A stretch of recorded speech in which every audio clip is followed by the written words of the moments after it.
25 বছৰ এমএলএ কৈ থকাৰ পাছত ইমান বেয়া ৰাস্তা থাকিলে আৰু মই হলেতো কেতিয়াও ভোট নিদিওঁতে বেয়া নাপাওঁ।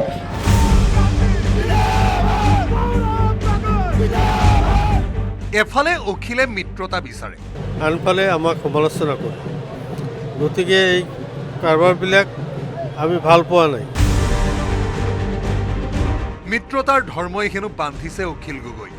ইমানখিনি মই নকওঁ আৰু এতিয়া মই কংগ্ৰেছৰ লগত বন্ধু পাতিছোতো। কংগ্ৰেছ অবিহনে জিকিব পাৰিবনে অখিল গগৈ? অহা দিনতো কংগ্ৰেছৰ লগত মিত্ৰতা নহ'লে সি কেতিয়াও জিকিব নোৱাৰে।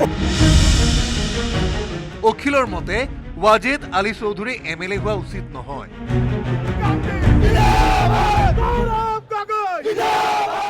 এই ৰাস্তাটো যদি ৰাস্তা এতিয়ালৈকে অকমানো বনাব পৰা নাই, তেতিয়াহ'লে এমএলএ হোৱা উচিত নহয়।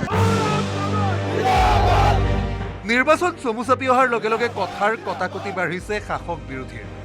এই সমীকৰণটো ঠিকেই আছে, কিন্তু বিৰোধী পক্ষই যেন এতিয়া নিজৰ গোল পোষ্টৰ ফালেই তীব্ৰ গতিৰে আগবঢ়াই নিছে পল। কংগ্ৰেছ ৰাইজৰ দলৰ বিধায়কৰ বাকযুদ্ধ এতিয়া কোৰহালৰ সৃষ্টি কৰিছে খুলুক ধুলুক বিৰোধীৰ শিবিৰত।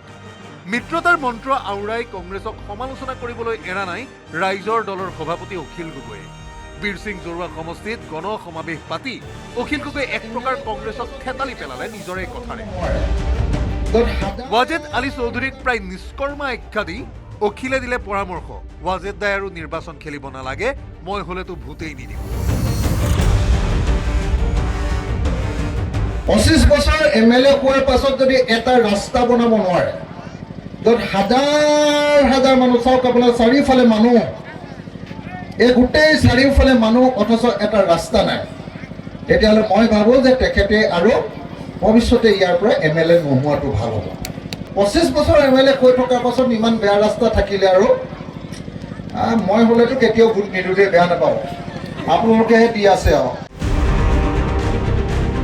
চলপালেই মিত্ৰ দলক এজাউৰি দি ফুৰা অখিলৰ মন্তব্যৰ প্ৰত্যুত্তৰ আগবঢ়ালে কংগ্ৰেছী বিধায়ক ৱাজেদ আলী চৌধুৰীয়ে। অখিলৰ এনে ককৰ্থনাৰ বিষয়ে হাইকমাণ্ডৰো ওচৰ চাপিছে হেনো কংগ্ৰেছী বিধায়ক।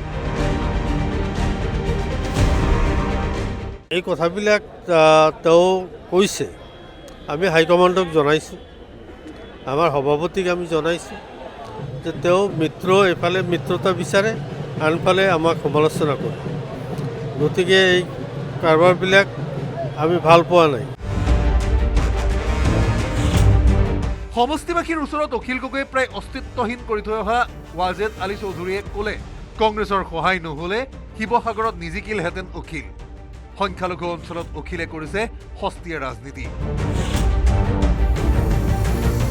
শিৱসাগৰৰ পঞ্চায়ত নিৰ্বাচনত যিটো ৰিজাল্ট, সি 3rd পজিশ্যনত আছে। গতিকে তেওঁ কংগ্ৰেছৰ সহায় নোলোৱাকৈ তেওঁৰ জিকাটো অসম্ভৱ। এইটো সস্তীয়া ৰাজনীতি তেওঁ কৰি আছে, কিন্তু প্ৰেক্টিকেলি নিজৰ ভৰিৰ তলত মাটি নাই, কিন্তু অন্য জেগাত গৈ পেলাই এইবিলাক কি কাৰণে কৰি আছে, এটা প্ৰেছাৰ পলিটিক্স কৰি আছে। এফালে বিজেপি নেতৃত্বাধীন মিত্ৰজোঁটে টঙালি বান্ধি বুথে বুথে আগবঢ়াৰ সমান্তৰালকৈ বিৰোধী ঐক্যৰ নামত চলি থকা লৰা ধেমালিয়ে জমাই তুলিছে ৰাজ্যৰ ৰাজনীতি।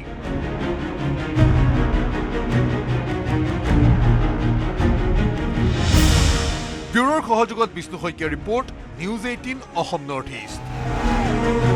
মানুহ অথচ এটা ৰাস্তা নাই, তেতিয়াহ'লে মই ভাবোঁ যে তেখেতে আৰু ভৱিষ্যতে ইয়াৰ পৰা এমএলএ নোহোৱাটো ভাল। আপুনি বিচৰা বাতৰি পাব কেৱল নিউজ 18 এপত। নিউজ 18 এপ ডাউনলোড কৰিবলৈ স্কেন কৰক এই QR কোড। গুগল প্লে ষ্টৰতো পাব এই নিউজ 18 এপ।